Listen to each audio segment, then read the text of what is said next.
శ్రీ కనకధారా స్తోత్రం యొక్క విశిష్టత. ఆది శంకరాచార్యుల వారు రచించిన ఈ స్తోత్రం అపారమైన శక్తిని కలిగి ఉంది.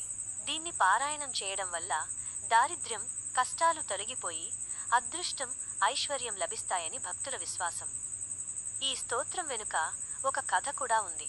ఆది శంకరాచార్యుల వారు ఒక పేదరాలి ఇంటికి భిక్షాటనకు వెళ్ళినప్పుడు ఆమె ఇంట్లో తినడానికి ఏమీ లేకపోవడంతో ఉన్న ఒక్క ఉసిరికాయను మాత్రమే ఇచ్చింది. ఆమె దారిద్ర్యాన్ని చూసి చలించిపోయిన శంకరులు అక్కడే లక్ష్మీదేవిని స్తుతిస్తూ ఈ స్తోత్రాన్ని పఠించారు. దానితో లక్ష్మీదేవి ప్రత్యక్షమై బంగారు ఉసిరికాయల వర్షం కురిపించిందని చెబుతారు. అందుకే ఈ స్తోత్రానికి కనకధార, బంగారు వర్షం అనే పేరు వచ్చింది. మీరు అందించిన శ్లోకాల అర్థాలు సరిగ్గానే ఉన్నాయి. వాటిలోని భావాన్ని మరింత స్పష్టంగా అర్థం చేసుకునేందుకు కింద వివరణ ఇచ్చాను. మీరిచ్చిన శ్లోకాల వివరణ. శ్లోకం 1. ఈ శ్లోకంలో లక్ష్మీదేవిని తుమ్మెదతో, విష్ణుమూర్తిని తామల వృక్షంతో పోల్చారు.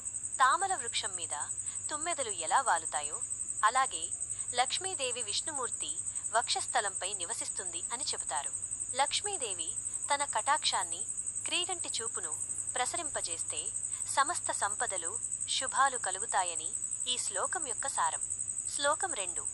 ఈ శ్లోకంలో కలువలపై తుమ్మెదలు వాలినట్లుగా లక్ష్మీదేవి చూపులు మురారి, విష్ణువు ముఖంపై నిరంతరం తిరుగుతాయని వర్ణించారు. ఆమె చూపులు సిగ్గుతో కూడినవి, ప్రేమతో నిండినవి. అటువంటి ఆమె యొక్క కరుణాపూరితమైన క్రీగంటి చూపు మాపై పడితే మేము ఐశ్వర్యవంతులమవుతామని కోరుకుంటున్నారు. శ్లోకం 3.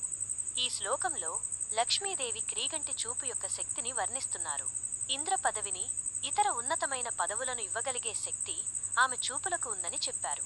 ఆమె కటాక్ష వీక్షణం ఒక్క క్షణం పాటు తనపై ప్రసరిస్తే చాలు, తనకు సకల ఐశ్వర్యాలు కలుగుతాయని ఈ శ్లోకంలో శంకరాచార్యుల వారు లక్ష్మీదేవిని ప్రార్థిస్తున్నారు. ఈ స్తోత్రంలోని ప్రతి శ్లోకం లక్ష్మీదేవిని వివిధ రూపాల్లో స్తుతిస్తూ ఆమె కరుణ, కటాక్షం కోసం వేడుకుంటుంది. దీనిని పఠించడం ద్వారా భక్తి పెరగడమే కాకుండా మనసు ప్రశాంతంగా మారుతుంది. ఈ స్తోత్రం గురించి మీకు ఇంకా ఏమైనా సందేహాలు ఉంటే అడగవచ్చు.